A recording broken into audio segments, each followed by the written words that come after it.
इसको इंग्लिश में बोलते हैं पॉलिनोमियल। क्या बोलते हैं? पॉलिनोमियल।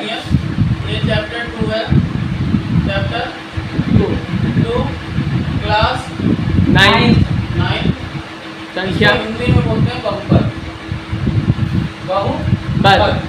अब देखिए, बहु का मतलब होता है बहुत सारे, बहु का मतलब बहुत सारे। और पद का मतलब होता है एक से ज्यादा डिग्री। जैसे ध्यान से देखना, कहीं लिखा है, ठीक, मान लो लिखा है x³ + 2x + 1, ये बहुपद है। ये क्या है? बहुपद है।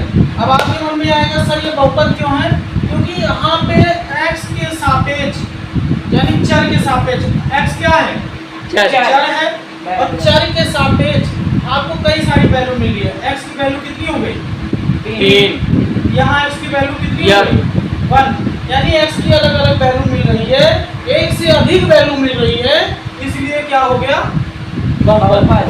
ठीक, अब समझ गए? एक और हो गया 4x⁴ 3x³ + 2x + 1, ये भी आपका क्या हो गया? बहुपद हो गया। आप कहोगे सर जी बहुपद क्यों हो गया? x की अलग अलग वैल्यू मिल रही है। यहाँ पे x की वैल्यू कितनी मिल रही है? 4। यहाँ पे x की वैल्यू कितनी मिल रही है? 2। यहाँ पे x की वैल्यू कितनी मिल रही है? 1। यानी जब x की वैल्यू बहुत सारी मिल रही है तो ये क्या हो गया? बहुपद। बहुपद का मतलब ये हुआ एक से अधिक। ठीक, अब देखिए भैया, अब हमें लगता है कि इससे आप अगर अच्छे से ध्यान से समझ रहे होंगे तो बहुपद जो है बहुत अच्छे से समझ गए होंगे। और दूसरी बात आ जाती है बहुपद के प्रकार। बहुपद के प्रकार, ठीक, बहुपद के प्रकार। एक होता है एक पद, दो पद, ठीक, दूसरा होता है दो पद या द्विपद, तीसरा होता है त्रिपद। ठीक, 3 पद हो गए 32। देखिए, एक पद का मतलब हुआ जहां पे सिर्फ x की एक ही कोई वैल्यू है, वो एक पद हो गया। जैसे x कहीं आ गया 2x², ये भी। अब आपके मन में आएगा सर जी यहाँ पे x की वैल्यू तो 1 है, x की कोई वैल्यू नहीं है, तो x की वैल्यू कितनी है? 1। और यहाँ आप कहोगे सर जी x की वैल्यू 2 है, लेकिन ध्यान से देखना ये पूरी संख्या लिखी कितनी बार गई है? एक बार। ये कितनी बार लिखी गई है? एक बार। या कहीं लिख दो 5x³, ये कितनी बार लिखी है? तो एक पद का मतलब सिर्फ एक बार लिखा जाए, दो पद का मतलब 2 बार लिखा जाए।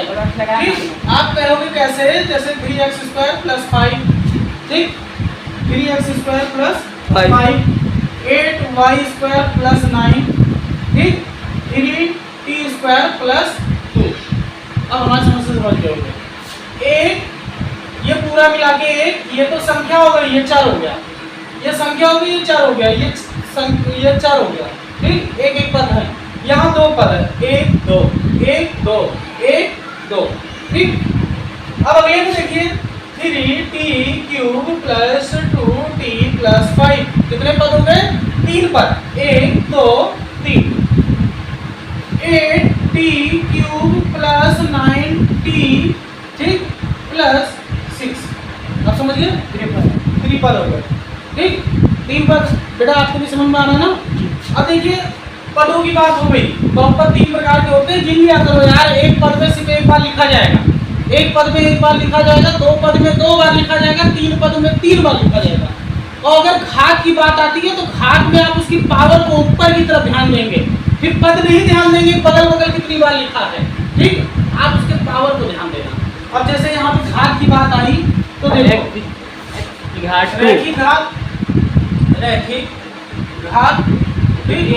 रैखिक घात, द्विघात, त्रिघात, फर्स्ट सेकंड थर्ड फोर्थ भी होता है। ये होता है आपका चतुर्घात। ठीक, चतुर्घात, लेकिन अभी हमें इससे मतलब नहीं है, जनरली 3 आता है। रैखिक घात का मतलब ये हुआ कि जहां पे x की पावर 1 आए, जैसे x कहीं लिखा है 2x, x की कितनी वैल्यू है? यक। तो जहां x की वैल्यू आए वो क्या हो गया? रैखिक घात। द्विघात का मतलब जहां पे x की पावर 2 आए, x की पावर कितना है 2 x की पावर कितना है 2 तो ये हो गया ना त्रिघात का मतलब जहाँ x की पावर कितना है 3 तो x की पावर 3 3 ठीक चतुर्घात का मतलब x की पावर कितना है 4 4 यानी x कितना होना चाहिए 4 हमें लगता है यहाँ तक समझ में आ गया जी पूरा बकायदा आया समझ में अब सीधा एक्सरसाइज पे आ जाइए एक एक दो दो सवाल लगातार करते हुए चल रहे हैं अगर इसके बाद भी समझ में नहीं आएगा तो फिर नहीं आएगा आजीवन काल ना आए का मतलब जाहिर सी बात है ठीक ब्लैक बोर्ड पे आजीवन काल ना आए आएगा ऐसा कोई चीज नहीं है जो आता नहीं है गलत गलत अभ्यास के जड़ में सुझाव अवतरण विद्यार्थी सिर्फ पर सुझाव